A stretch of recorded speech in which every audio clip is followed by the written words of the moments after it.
Sodicler est une société qui est installée en pleine Beauce depuis 1978, donc ça fait 40 ans cette année. Et donc là, nous sommes en pleine zone rurale, à équidistance de Chartres et d'Orléans. Le métier de Sodicler originel, c'est de vendre des stores et des rideaux sur mesure aux entreprises et aux collectivités. C'est posé la question il y a maintenant 9 ans, face à la crise qui nous menaçait, aussi bien la baisse des dotations que les difficultés du marché.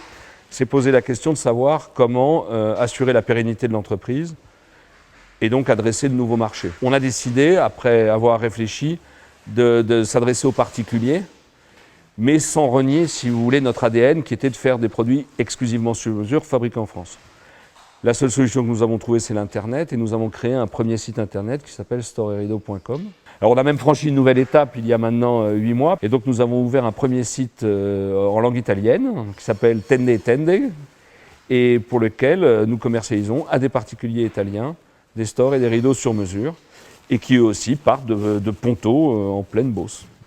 Bon, le berceau ici est historique, mais en fait, il s'avère qu'il a un certain nombre d'avantages. D'abord, on a une main-d'œuvre qui est fidèle et qualifiée, et ça, c'est juste essentiel.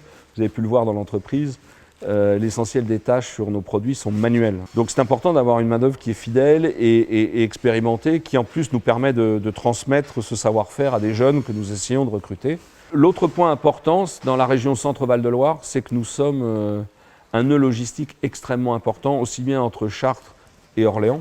Et puis on n'est pas loin de Paris, on n'est pas loin des grands axes. Alors moi j'ai toujours exercé en région parisienne, mon activité professionnelle. J'ai travaillé dans l'électronique grand public au début, puis dans les télécoms ensuite. Après environ une quinzaine d'années dans ces activités-là, je me suis posé la question d'entreprendre. Mais je ne suis pas originaire de cette région, c'est pour ça que je suis peut-être un peu plus objectif que certains pour dire que c'est une bonne région pour entreprendre, puisque je n'en suis pas originaire. Ma participation, je la destine plus à des chefs d'entreprise pour qu'ils aient envie d'entreprendre, pour qu'ils aient envie d'essayer des choses. Je crois que la grande qualité d'un chef d'entreprise, c'est d'oser.